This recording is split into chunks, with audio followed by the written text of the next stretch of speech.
Nolan King here for MMA Junkie in Los Angeles, California, with the Strabanimal himself, James Gallagher. And James, man, little road trip. I was gonna say your boy Kiefer Crosby is fighting this weekend, and you got Brian Moore, your countryman, on the card. How excited are you for their fights, and what are you thinking is going to be the outcome of those? I'm absolutely amazed for the boys to get the opportunity to compete again after COVID, after everything, and it's been a tough time. And Ireland's still not really opened up. You know what I mean? And I've been out here and training in Kansas. Everything's open, the gym's open, everything like that. So I've been seeing all the struggles they're going through, and it's kind of like going, well, it motivated me. Do you know what I mean? It's like I got no excuses. You know what I mean? They're not making any excuses. They're getting the work in when they can, and to see that kind of mindset, how and from both of them, it's kind of like being around them this week and stuff, and obviously I haven't seen them in a few months and stuff like that. To see them now in that different kind of mindset, going, I will do whatever it takes to be able to just train, never mind win, but just train. And for me to see that and to see how they are usually and stuff like that is like, I think it's going to be the two displays. So especially I think Kiefer is going to be reinformed, and I think Brian's going to come out and do what he does. Do you know what I mean? I think he's just going to come out there, put hands on the guy, pick him, pull, and wait for a shot and crack him and put him away. And Kiefer's going to come out and he starts this guy put on an absolute clinic in martial arts. The guy is a veteran, a really good fighter. He has a tough fight in his hands, and when you're fighting a tough guy like that with a lot of experience, tough isn't what you bring. You bring a skill set, and I don't think anyone matches Kiefer for skill set in the division. And I know that he joined you for the last couple of weeks in Missouri with James Krause, GLORY MMA. Was that cool? Like, to have somebody kind of from back home to kind of have that release a little bit? It's amazing. It's no disrespect to all the Americans, but when you have the Irish over, it's a bit different. So I can confirm. it's just different. You know what I mean? Me and Keith are very close. You know what I mean? Anything I need, he's always there for me. And it was nice for a chance to be able to go, oh, mate, I'm here for you now. You know what I mean? Because he's not that kind of guy or whatever. And it was good to have him over, train with James, and to see the environment that I'm in. Do you know what I mean? As someone who's a big brother to me, to be able to see, oh, what are you doing? Do you know what I mean? I'm sure when he goes back home, he'll be ringing me going, change this and don't be doing that, and he'll give me the big brother talk, you know what I mean? And for him to see what it's like and to see the training, and he was absolutely amazed, you know what I mean? And to see him grow over here and to see the work that he was putting in with James and obviously training with John and stuff like that, it's been amazing. It's been amazing as a young martial artist to watch and experience, see these athletes, see these coaches, see all these different environments, and taking my little bits and be able to help him and help Brian and you know what I mean, just to be around and have that vibe. And I'm also picking their brains, you know what I mean? It's two great guys. They're older than me and a lot more experience in life in general, and two guys that I look up to, and it's nice to be around them again. Absolutely. It's it's funny because Kiefer was here earlier and we were talking about training at GLORY MMA, and he said, oh, James was there, and I was thinking in my head, like, we haven't really seen you or talked to you that much during the pandemic, so like, how did you even get situated there? Because it seems like kind of a little bit of a random, like, it wouldn't have been something I would have picked, Yeah. It's my nutritionist Tyler Minton. He's one of my close friends, and great Instagram follow too. Yeah, amazing. Check him out. Check him out on Instagram. So he is for the nutrition tips and stuff like that. But me and Tyler just hit it off like a few years ago, and he was kind of in, and he could see everything, and we got really close. He would come and live with me for weeks at a time, and I'd been at my worst, cutting weight, and he's seen me vulnerable. He's seen me laying crying, cutting weight, feeling sorry for myself, and he's seen me at the highest and stuff, and he's someone like Kiefer who would always, you know what I mean, has my best interest and never wants anything from me or anything like that. And he was always telling me about his coach and his friend James. And James reached out to me a couple of times. We were on FaceTime before one of my fights, and we were just chatting, you know what I mean, having fun as lads or whatever. And I was like, oh, he's a cool.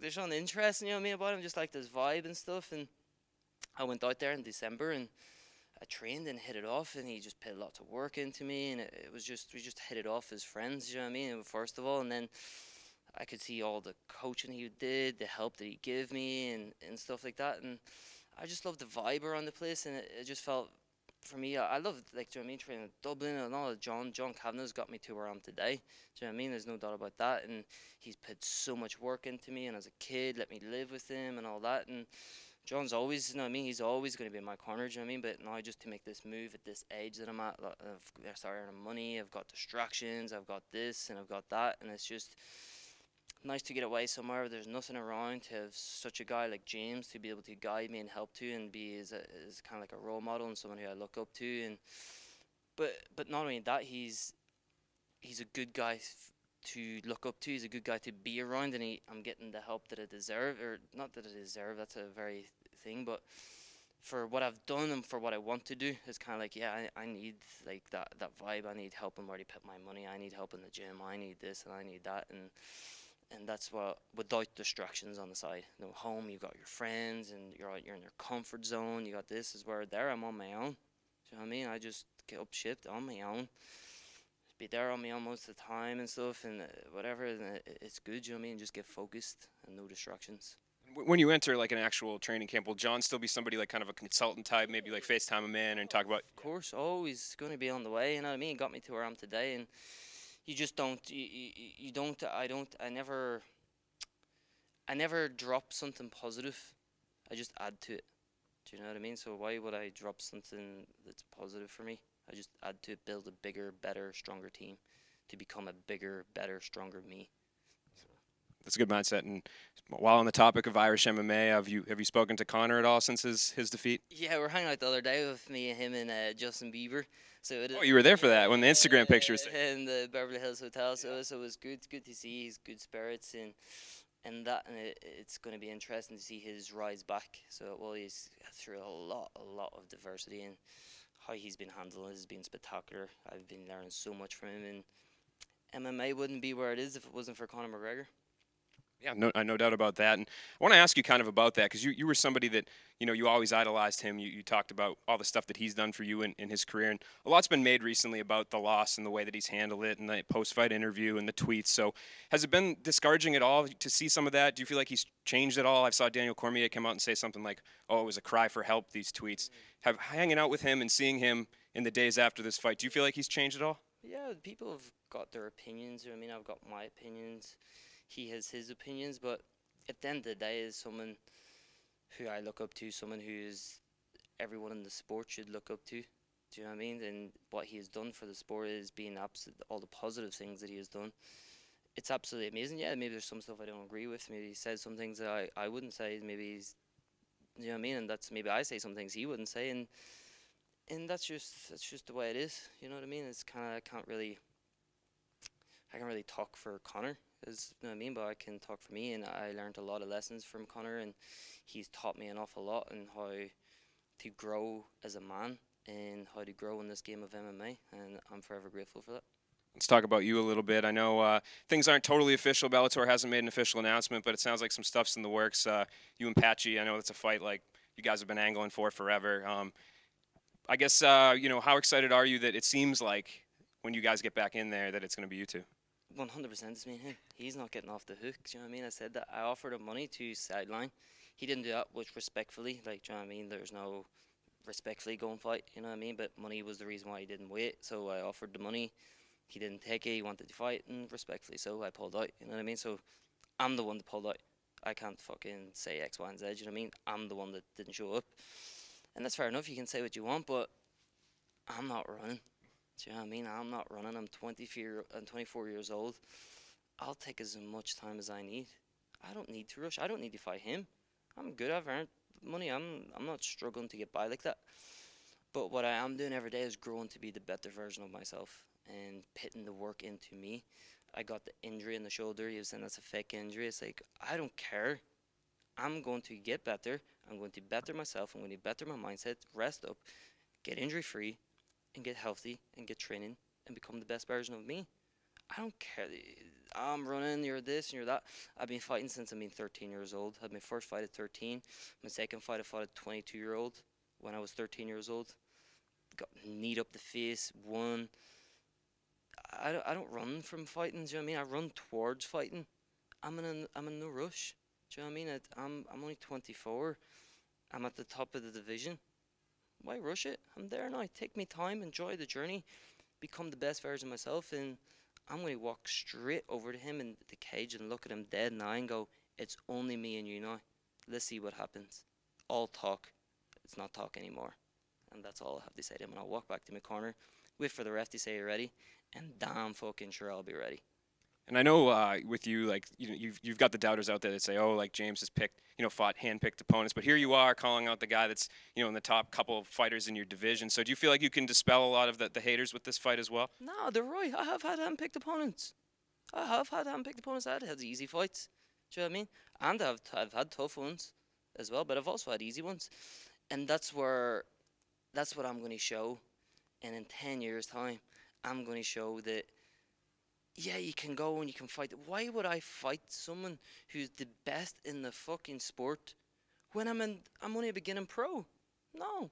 I'll fight someone who's a little bit above me, who's going to give me a good test in certain areas, and I'll grow. It's absolutely stupid. Why would I do that? Do you know what I'm saying? Totally. But now I'm not. Now I'm at the top. Whoever the fuck wants it's going to get it. Do you know what I mean? Yeah, when I was 19, 20, signed with Bellator at 18 years old. What am I going to fucking, when I was a featherweight then, I'm going to go and fight Patricio Pitbull as a kid? No, not at all. He's a man, do you know what I mean? It doesn't work like that. Like, build up, grow your skills, develop as yourself, and maybe back then I would have been, yeah, I'll fight him, I'll fight anyone. But then as you get up, it's like, nah, it's not like that. You probably weren't ready for them, and that's why I didn't get to fight him. Do you know what I mean? Because if I was ready, I would have got to fight him. Do you know what I mean? But I wasn't. But now, as I got up, I'm 24. My skills are developed. I'm matured as a fighter. I've got, I think, 12 fights now as a professional. Got like 20 amateur fights or whatever. I'm open now. Let's fucking go. Do you know what I mean? Whoever the fuck wants it is going to get it. It's Patchy and then it's Sergio. And that's it. Yeah, for sure. I mean, that's Bellator's big thing. They've always been great at prospect development. How many times have we seen fighters, right, get rushed, they try to bite off more than they can chew, and then they lose. So as a 18, 19, 20-year-old, your ego's through the roof and you haven't got much. Yeah, you might think you're all this and you might think you're all that. And I was everything I thought it was. Do you know what I mean? No doubt about that. But you got to have someone there and dad and good people around me pull you down a little bit. You know what I mean? Because it's easy and you start earning big money at that age. You get cocky and you get over. You get your, like, what you expect from yourself is a lot more than is able. You know what I mean? But now I've got my man strength. I've got that mindset, that calm mindset to understand my weaknesses. I'm not invincible. Do you know what I mean? But I'll do whatever the fuck it takes to not to be invincible. Do you know what I'm saying? So when you get that mindset, then your skills develop. You've got the experience, and now it's like, all right, feed me to the wolves. Do you know what I mean? Let's fucking go, and I'm hungry for that.